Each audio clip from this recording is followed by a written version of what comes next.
Hey, welcome. Well, maybe you're awake now. I'm not sure if you are, but I could try to be real loud for this whole video if you needed me, but we'll see what happens. We're starting a unit on trigonometry. Now, I know you've had some trigonometry back in geometry, and we're going to build a little bit more on that. And then if you end up taking pre-calc, you'll end up spending almost a whole quarter dealing with trigonometry. So we're going to start off with right triangle trigonometry. So we're going to start off looking at stuff that works only in right triangles. And when we talk about Sohcahtoa, that works for the right triangles, and so does the Pythagorean theorem. So SOH stands for sine is equal to opposite over hypotenuse. Coa is cosine is adjacent over hypotenuse. And the toa is tangent is opposite over adjacent. Now we have a right triangle. If this is angle A here, your opposite side is on the other side of your triangle and does not touch your angle. Your hypotenuse is obviously the longest side opposite your right angle. Your adjacent is the side that comes into your angle and touches it.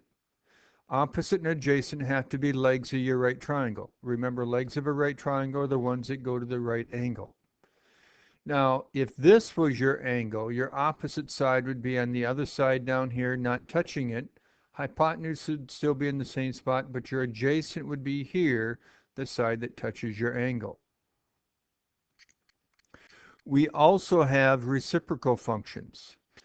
Cosecant is the reciprocal of sine. So if you know what sine is, all you have to do is flip it upside down to get cosecant.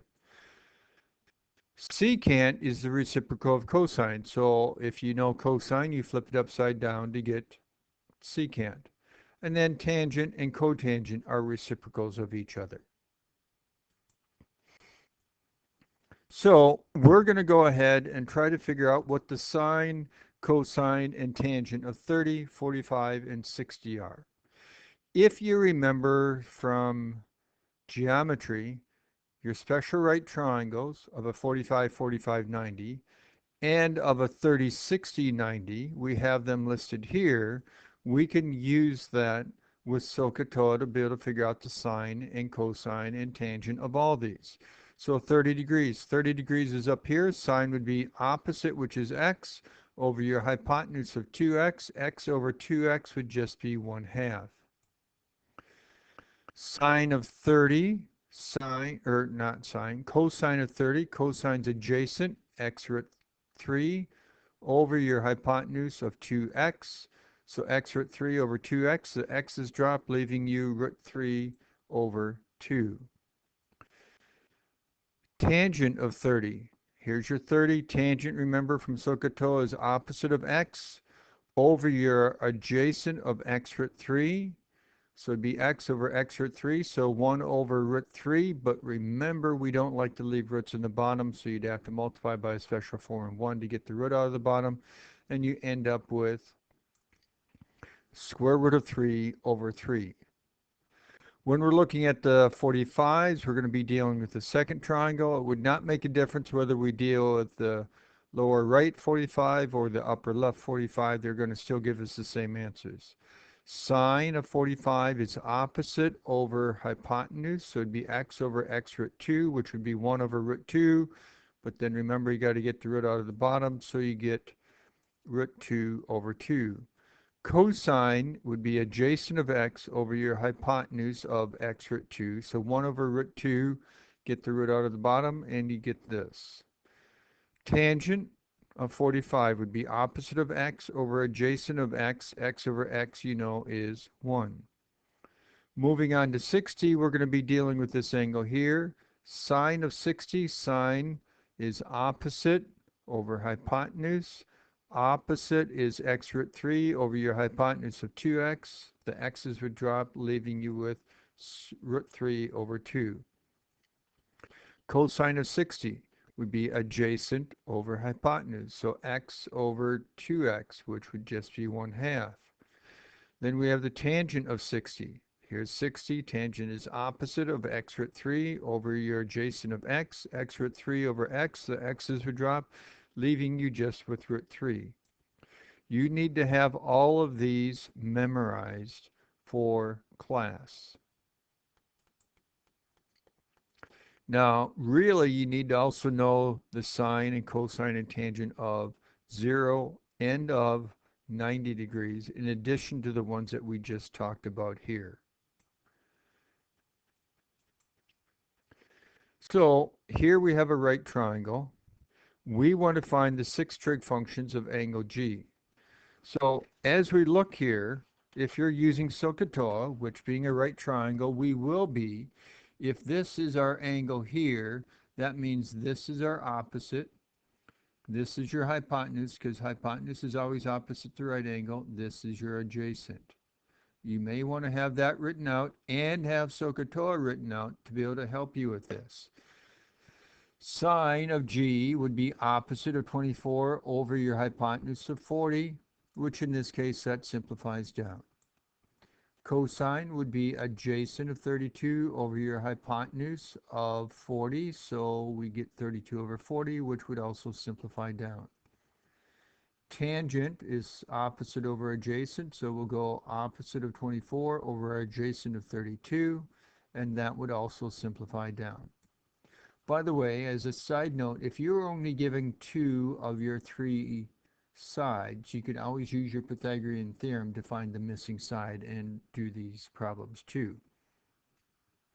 Now, we had sine being 3/5.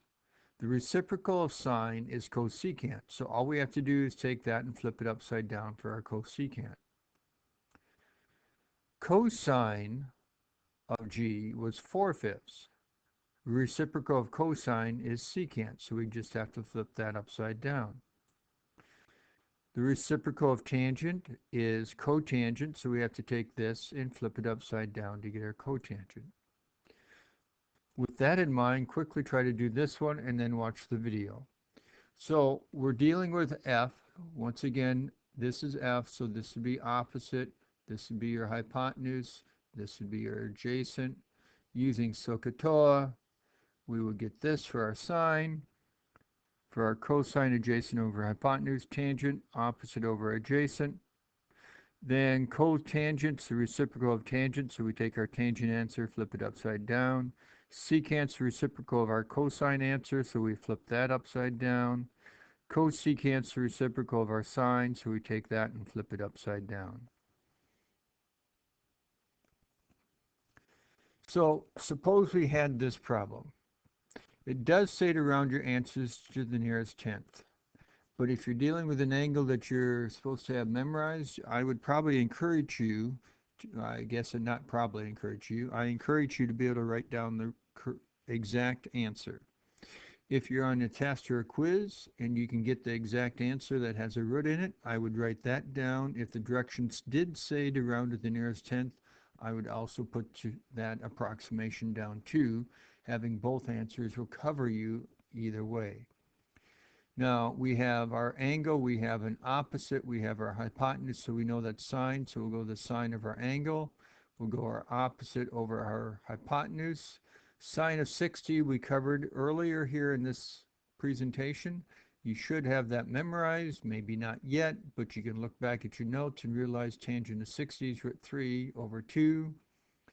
And then it's still equal to x over 12. We can cross multiply and solve it for x, and we get 6 root 3. If you did need the approximation, you'd type that into your calculator. If it did not say to approximate it, you'd only put down the exact answer, which will have a root. If you just use your calculator, you would not get the exact answer. Here you're looking for the exact answer and to the nearest tenth. Here we have an opposite of our angle and an adjacent. You know that that's tangent. So we'll go tangent of our angle equals our opposite of our angle, which is x, over our adjacent, which is 5. Tangent is 60, you're supposed to have memorized.